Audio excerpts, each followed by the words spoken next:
Bonjour à toutes et à tous, j'espère que vous allez bien, car aujourd'hui on se retrouve pour la review d'un écran qui a tout particulièrement attiré mon attention grâce à des caractéristiques très intéressantes et à un prix plutôt abordable.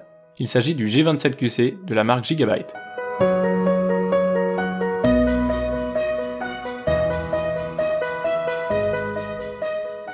Le G27QC est le petit frère du G32QC de chez Gigabyte.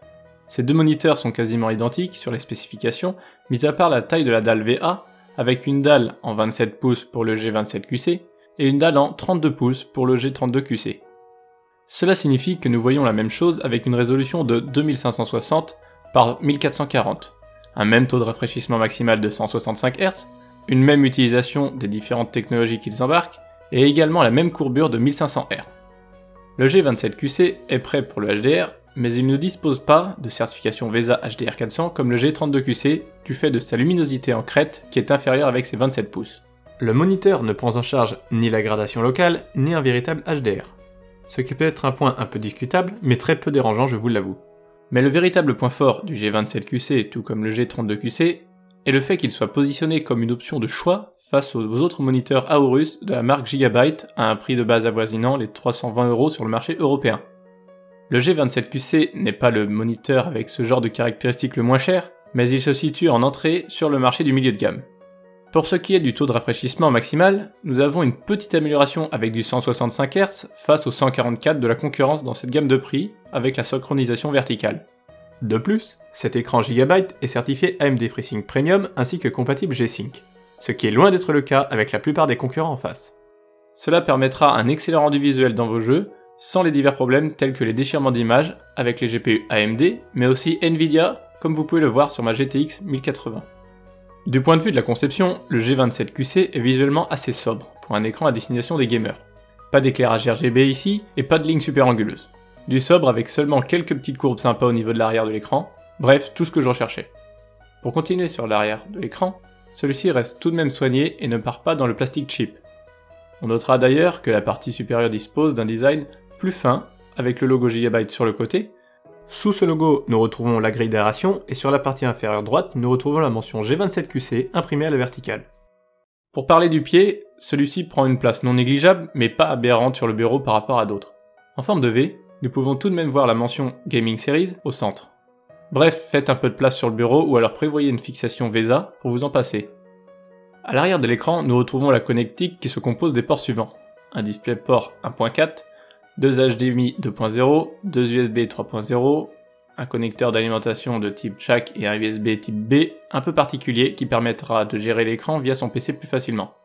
De plus, l'écran dispose de 2 haut-parleurs intégrés qui restent corrects pour dépanner, mais franchement, si vous pouvez mettre 300-400 € dans un écran, vous pourrez bien mettre 50 € dans des haut-parleurs plus convenables.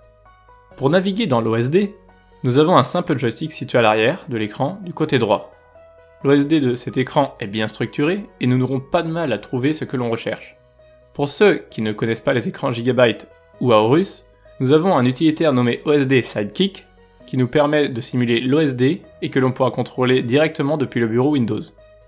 En revanche, pensez bien à connecter le câble USB type B pour que le logiciel fonctionne. Ainsi, nous pourrons contrôler la luminosité de l'écran, le gamma et toutes les fonctionnalités classiques présentes dans l'OSD. Mais OSD Sidekick permet aussi de changer directement la source de l'écran, la définition et bien d'autres paramètres encore. Il sera possible de mettre à jour le logiciel dans le dernier onglet ou encore d'activer l'auto-update. Enfin, les fonctionnalités PIP et PIB sont aussi présentes. En termes d'ergonomie, la dalle peut être inclinée de plus 20 degrés à moins 5 degrés et en hauteur de 0 à 130 mm. Les manipulations sont fluides et une main suffira pour régler le positionnement idéal selon son activité.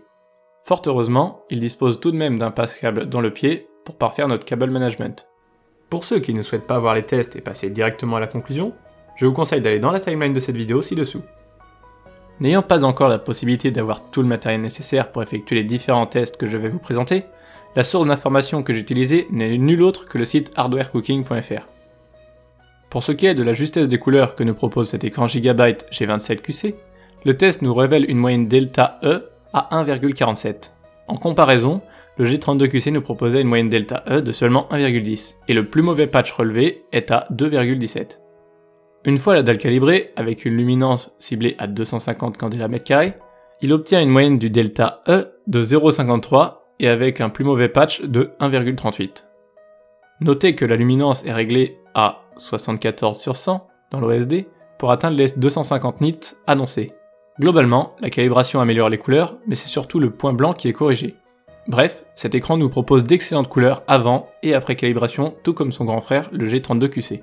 Passons au niveau gamma de cet écran. Notez que nous avons 5 niveaux disponibles dans l'OSD, le niveau 1 à 1,8, le 2 à 2, le 3 à 2,2, le 4 à 2,5 et le 5 à 2,6. À stock, nous sommes sur le niveau 3 qui a été relevé à une valeur de 2,2. Un excellent résultat puisque c'est la valeur cible recherchée. Regardons maintenant les luminosités, contraste et point blanc pour différentes luminosités. Nous pouvons voir tout d'abord que nous passons d'une luminosité de 71,8 à 319,9 candela par mètre carré, de 0 à 100% de luminosité. Le noir, quant à lui, passe de 0,06 à 0,12 pour les contrastes qui vont de 1300 pour 1 à 2590 pour 1, de 0 à 100% de luminosité. Le point blanc relevé va de 6100 Kelvin à 6500 Kelvin. Rappelons que la valeur idéale est de 6500. Passons maintenant aux espaces colorimétriques. Rappelons que Gigabyte annonce que le gamut DCI-P3 est couvert à hauteur de 92%. Bonne nouvelle, la sonde confirme cela puisque nous relevons bien les 92%. Le gamut Adobe RVB est couvert à 85%, 82% pour le NTSC et comme souvent le sRGB puisque la sonde ne peut pas mesurer au-delà. Nous sommes donc au niveau des autres écrans de la marque. Regardons à présent l'uniformité de la dalle. Vous le savez probablement, un écran n'est jamais parfaitement uniforme. Les écrans les plus uniformes sont généralement des références à destination des graphistes issus des gammes dédiées comme le ProArt de chez Asus. Nous allons donc analyser l'uniformité de la dalle sur la luminance et sur ses couleurs. Le delta E représente la différence des couleurs entre plusieurs zones de l'écran par rapport au centre. Notez qu'entre même référence d'un G27QC à un autre, l'uniformité ne sera pas exactement la même, mais elle devrait suivre à peu près le même schéma. Commençons par regarder l'uniformité de la luminance avec les paramètres à stock.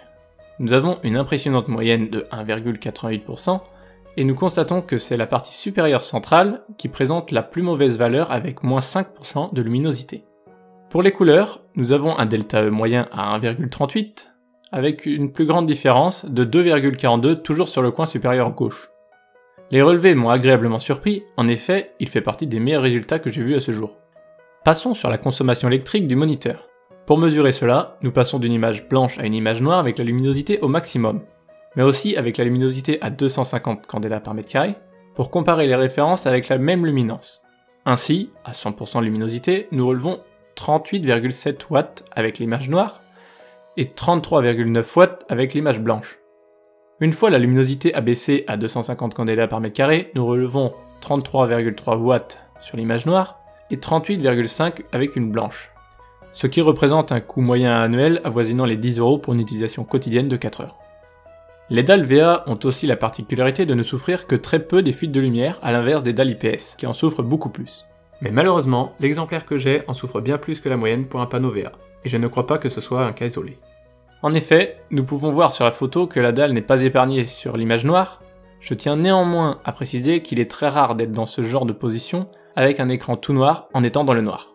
Mais n'ayez pas peur, cela ne dérange quasiment en rien lors d'un visionnage d'un film, d'une série ou même quand vous jouez à un jeu vidéo. Si vous souhaitez régler votre écran aux petits oignons, je vous conseille de mettre sur pause et je vous mets ci-contre les réglages que j'utilise quotidiennement. Concluons maintenant le test de cet écran Gigabyte G27QC. La marque nous offre un écran à destination des gamers qui va très certainement ravir plus d'un grâce à un excellent rapport qualité-prix. Rappelons que nous sommes sur un écran disposant d'une dalle courbée 1500R de type VA avec une diagonale de 27 pouces. La définition est de 1560 par 1440 pixels et nous avons un taux de rafraîchissement de 165 Hz avec un temps de réponse de 1 milliseconde MPRT. La dalle peut afficher 16,7 millions de couleurs puisque nous avons une profondeur de couleurs en 8 bits. Pour les VRR, nous disposons d'un couple AMD FreeSync Premium Pro compatible Nvidia G-Sync. Nous pourrons donc éviter les déchirements d'écran, quelle que soit la couleur de votre carte graphique. Point de vue design, cet écran est très sobre, pas d'éclairage RGB, pas de choses avec un design ultra gamer. Gigabyte fait dans le classique et nous avons des lignes simples. Le but de cet écran est clairement d'offrir une bonne dalle en économisant sur le design. L'écran est compatible VESA et nous pourrons l'installer sur n'importe quel support de fixation. L'écran reste tout de même sympa visuellement et nous conservons même une ouverture dans la colonne du pied pour passer les câbles et parfaire le cable management. Au niveau de la justesse des couleurs en sortie de carton, l'écran n'est pas mauvais du tout puisqu'il est relevé une moyenne du delta E à 1,47. Notez bien que comparativement aux autres écrans, c'est assez remarquable. Vous l'aurez compris, les couleurs et le gamma stock sont tout simplement excellents. Pour parler du contraste, celui-ci est annoncé à 3000 pour 1 par gigabyte. Dans les faits, la sonde a relevé 1300 pour 1 à 0% de luminosité, 2590 pour 1 à 100% de luminosité et 2100 pour 1 à 50% de luminosité. J'aurais apprécié atteindre les 3000 pour 1 annoncés par gigabyte, mais il n'est malheureusement pas rare de ne pas atteindre le contraste annoncé. Pour la luminosité, nous relevons des valeurs allant de 71,8 à 319,9 candela par mètre carré, de 0 à 100% de luminosité. De bonnes valeurs puisque la marque annonce 250 candela par mètre carré dans la fiche technique, bien que dans l'absolu, il n'y ait pas besoin d'être aussi haut. En termes d'uniformité, j'ai été particulièrement surpris par les excellents résultats. En effet, aussi bien au niveau des couleurs que de la luminance, nous avons simplement d'admirables résultats. Pour les couleurs, nous avons une moyenne de la différence delta E de 1,38 avec le plus mauvais coin à 2,42.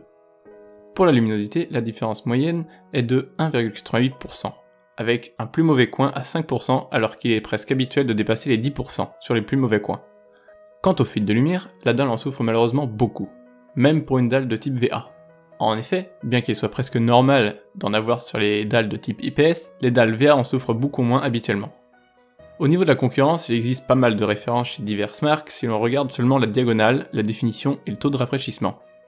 Mais au vu des résultats du G27QC, je n'hésite absolument pas à vous le conseiller, d'autant que ses concurrents ne sont pas compatibles G-Sync. Si vous avez des questions, n'hésitez pas à me les poser dans les commentaires, je mets les liens des produits dans la description. J'espère que cette vidéo vous aura plu, si c'est le cas, vous pouvez me laisser un pouce bleu et vous abonner à ma chaîne en cochant la petite cloche. C'était Game & Tech, à la prochaine.